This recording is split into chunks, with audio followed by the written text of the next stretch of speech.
औज़ुबिल्लाहिमिनश्शैतानिर्रजीम बिस्मिल्लाहिर्रहमानिर्रहीम। उम्मीद है तमाम साथी खैरियत से होंगे, तमाम मुलाज़मीन।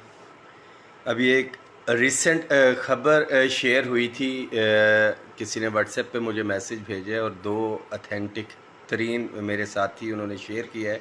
इस मैसेज को शेयर कर दें कि मुलाज़मीन दुश्मन पॉलिसी जिसने बेचैनी फैला रखी थी पाकिस्तान भर के तमाम मुलाजमीन के दरमियान, जो पॉलिसीज़ लेके चल रहे थे, अपना चूरन बेच रहे थे, डॉक्टर इशरत हुसैन, जिनके हवाले से मैंने लास्ट वीडियो में शेयर किया था कि इस मैसेज को शेयर करें, जो गलत इन्फॉर्मेशन डिस्क्लोज़ कर रहे थे प्राइम मिनिस्टर ऑफ पाकिस्तान को कि ये सिविल एम्प्लॉयज़ जो हैं, पेंशन का बहुत ज़्यादा बर्डन है इसके ऊपर और ये तमाम मामलात हैं। आप तमाम साथियों की मेहनत से, काविश से ये मैं उम्मीद करता हूँ कि ये प्राइम मिनिस्टर तक लाजमी मैसेज पहुँचा है कि पेंशन के हवाले से 70% डेफिनेटली हमारी फ़ौज की तादाद, बहुत बड़ा बॉर्डर है, काफ़ी ज़्यादा तादाद है, तो 70% हमारा जो बजट है पेंशन का वो हमारे आर्मी के भाइयों को जाता है।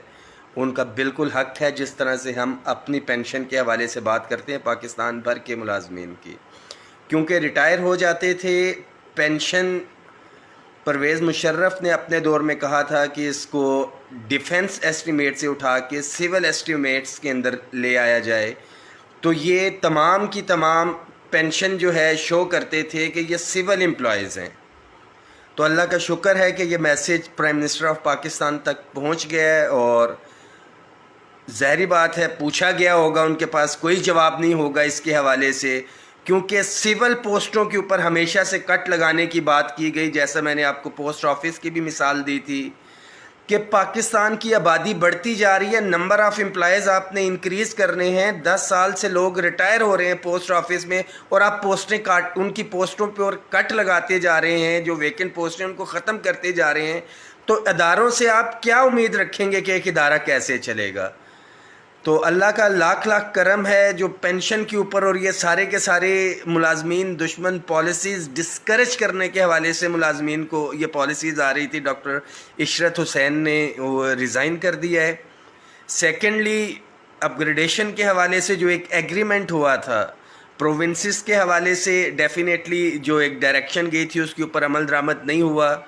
सूबाई कायदीन इस वक्त अलायंस जोड़ तोड़ चल रहा है, इंशाल्लाह ताला कुछ चीज़ें सामने आ जाएंगी। सूबों के हवाले से पेंशन के अंदर इजाफा नहीं हुआ।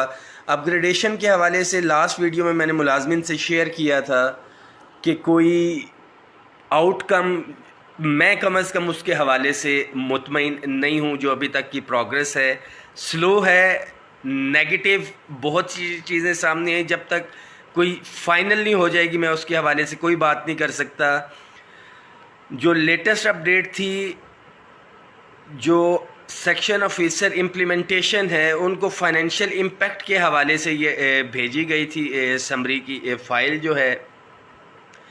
ड्यूरिंग डिस्कशन ये चीज़ सामने आई कि तकरीबन 32,000 एम्प्लॉयज़ थे। AGPR से थ्रू CGA डाटा मांगा गया था, AGPR ने वो डाटा प्रोवाइड किया। AGPR ने CGA को, CGA ने फाइनेंस डिवीज़न को भेजा। उसमें एम्बिग्विटी ये आ रही थी कि 32,000 एम्प्लॉयज़, तकरीबन 789 के करीब सुपरिटेंडेंट्स, 3,200 के करीब असिस्टेंट थे और इसी तरह टोटल जो कैडर्स थे, जो इस्टेब्लिशमेंट डिवीज़न ने रिकमेंडेशंस दी हैं, वो 32,000 बनते थे। उसमें 90% असिस्टेंट जो हैं BPS 16 में वन टाइम जा चुके हैं। बहुत थोड़ी तादाद है जो असिस्टेंट्स की रहती है 2016 के बाद। इसी तरह से सुपरिटेंडेंट की भी मेजॉरिटी वन टाइम अपग्रेडेशन और 3 साल का जो उसके अंदर इन्होंने दिया हुआ है टाइम स्केल प्रमोशन का, वो जा चुके हैं। तो बाइफर्केशन का इशू आ रहा था कि उसका फाइनेंशियल इम्पैक्ट कैसा निकाले जाए। तो इसकी दो ऑप्शन थी कि सेक्शन ऑफिसर इम्प्लीमेंटेशन फ़ाइल को भेजते सेक्शन ऑफिसर रेगुलेशन को, वो एक ड्राफ्ट और अप्रूवल भेजते, CGA के लिए लेटर लिखते, DS तक जाता, JS से उसकी अप्रूवल लेते, JS अप्रूवल देता, दोबारा DS को फ़ाइल आती और SO रेगुलेशन के पास आती। वो लेटर लिखते CGA को, CGA उसे डाउन मार्क करता, वो उसका ड्राफ्ट बनाते AGPR के लिए, फिर ऊपर से अप्रूवल लेते, AGPR जाता, AGPR उसे नीचे एंड तक मैं आपको डिटेल बता रहा हूँ। अकाउंट ऑफिसर HR उन्होंने डाटा प्रोवाइड किया था, उनसे डायरेक्ट हमने जाके मुलाकात की और डायरेक्ट थ्रू टेलीफोनिक डिस्कशन के ज़रिए वहाँ से आज ईमेल उन्होंने कर दी थी। मगर फिगर्स के अंदर अब कुछ इशू आ रहा है, क्योंकि ये 2 से 3 महीने पहले का डाटा उन्होंने बनाया हुआ था। अब उसके अंदर इशू ये आ गया कि इस पीरियड के दरमियान ज़रा नंबर ऑफ़ पोस्टें जो है इंक्रीज़ हो गई हैं, क्योंकि कुछ बंदे रिटायर भी हो जाते हैं, कुछ अपॉइंट भी हो जाते हैं। तो वो आज उन्होंने शेयर कर दी है। उसके ऊपर अगर वो फाइनेंशियल इम्पेक्ट निकालेंगे, फिर समरी के अंदर डाला जाएगा कि इतनी पोस्टें हैं, इसके ऊपर इतना फाइनेंशियल इम्पेक्ट आ रहा है, तो वो फिर समरी इस्टेब्लिशमेंट डिवीज़न से PM ऑफिस तक जाएगी। मगर उसके लिए समरी का पॉजिटिव होना ज़रूरी है, जो कि मैंने पहले भी कहा था। इतलात के मुताबिक 50-50 काम चल रहा है, जो ड्राफ्ट के हवाले से पता लगा। मुलाजमीन के लिए एक मैसेज है, घरों में बैठने से कुछ नहीं मिलेगा, बार बार कह रहा हूँ, और इस मैसेज को शेयर करें। लेटेस्ट एक न्यूज़ मेरे पास आई थी, मैं शेयर नहीं कर सका, कि हफीज़ शेख जो मुलाजमीन दुश्मन थे, पॉलिसीज़ लेके आए, सबका वज़ीर ख़जाना, जब इनसे इस्तीफ़ा लिया गया है तो इनको कोरोना में ये गए, और उसके साथ ही जो उनके घर के मुलाजमीन थे, इतलात ये थी कि उनको जिस्म के निचले हिस्से पे फालिज हो गया था और वो पैम्पर के ऊपर आ गए थे। और ये मुलाजमीन की बद्दुआएं थी। जो हुक्मरान बैठे हैं, जो पॉलिसी मेकर्स बैठे हैं, इस्टेब्लिशमेंट के जो साथी, जो मुलाजमीन हैं, जो हमारे ब्यूरोक्रेसी के साथी हैं, इस्टेब्लिशमेंट में नाम ले गया, ब्यूरोक्रेसी के जो साथी, इस्टेब्लिशमेंट डिवीज़न में भी ज़ाहिर बात है बहुत से लोग हैं, ये उनके लिए मैसेज है कि ये ज़िंदगी हमेशा के लिए नहीं है, ये ओहदे हमेशा के लिए नहीं है, ये वजारतें हमेशा के लिए नहीं हैं। खुदारा जो मुलाजमीन का जायज़ आइनी हक़ है, जो तफरीक है, उसको ख़त्म करें। और मुलाजमीन के लिए भी मैसेज है कि जब तक आप इकट्ठे नहीं होंगे, आपको ये आपका हक़ नहीं मिलेगा। तैयारी रखें, इंशाअल्लाह ताला हफ्ते 10 दिन के अंदर आपको क्लियर कट हम पॉलिसी वज़ा करके देंगे। जो मेरे जहन में अभी तक आ रही है, अपने तमाम कायदीन और लीडरान से वफाक में भी मशावरत करके फिर सुबह से हम डिस्कशन करेंगे। हम पहले फ़ेज़ के अंदर काली पट्टियाँ बांध के एहतजाज करेंगे, और ये मुलाजमीन के पास अमानत होगी कि वो तमाम दफातर के अंदर काली पट्टियाँ बांध के अपनी ड्यूटी सर अंजाम दें। उस काली पट्टी को अमानत के तौर पे अपने साथ रखें। हमें भी पता होगा कि एटलीस्ट काली पट्टियाँ बांध के अगर मुलाजमीन काम कर रहे हैं, तो वो एहतजाज के लिए आने के लिए ज़हनी तौर पे तैयार भी होंगे, और उनको पता होगा कि एक या ये जो काली पट्टी बंदी है, 1 से 2 महीने के बाद हमने वफाक में जाना है।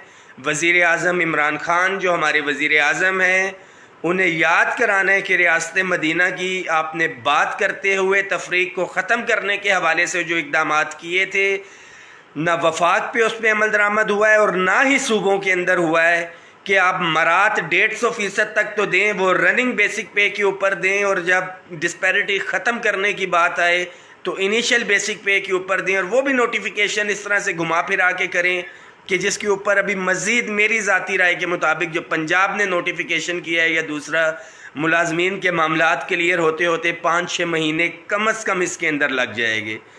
सिंपली वफाक की तरह का ये नोटिफिकेशन देते डिस्पैरिटी रिडक्शन अलाउंस के हवाले से, तो पाबंद थी गवर्नमेंट कि अक्रॉस द बोर्ड ये कम अज़ कम जो ऊपर वाला तबका था उनकी तनख्वाहों में इजाफा ना करती, इनको कम अज़ कम इजाफा कम करती। पे एंड पेंशन कमीशन की जो सिफारिशात हैं, क्लियर कट बता दूं, 15 से 20% की थी। पे एंड पेंशन कमीशन किस लिए बनाया गया है, अगर उसकी सिफारिशात जो इंटरम रिपोर्ट थी उसके ऊपर अमल दरामद नहीं किया। जो हायरिंग के हवाले से हैं, आज की लेटेस्ट बता दूं, additional secretary housing and work से मेरी मुलाकात हुई थी, मेरी उनसे डिस्कशन हुई, और सेक्शन ऑफिसर जो पॉलिसी का सेक्शन है उसके अंदर वो फाइल पड़ी हुई थी। उन्होंने उनको कहा है कि उसको पुटअप करें as soon as possible along with the draft for the finance division. इंशाल्लाह ताला बहुत जल्द उस पर भी पेशरफ्त हो जाएगी। दुआओं में याद रखिएगा, और एक दफ़ा फिर मुबारकबाद हो तमाम मुलाजमीन को। मुलाजमीन दुश्मन पॉलिसी, ये जो वज़ीर मुशीर बैठे हुए थे, मैं बार बार ये बात कर रहा था, इमरान खान साहब के जो दाएं बाएं लोग बैठे हुए हैं वो गलत इन्फॉर्मेशन उनको दे रहे हैं और मुलाजमीन कुछ पॉलिसीज़ को लेके आ रहे थे। दुआओं में याद रखिएगा और एक दफ़ा फिर अपनी सफ़ों में इत्तेहाद रखिएगा। बहुत शुक्रिया जी, थैंक यू सो मच।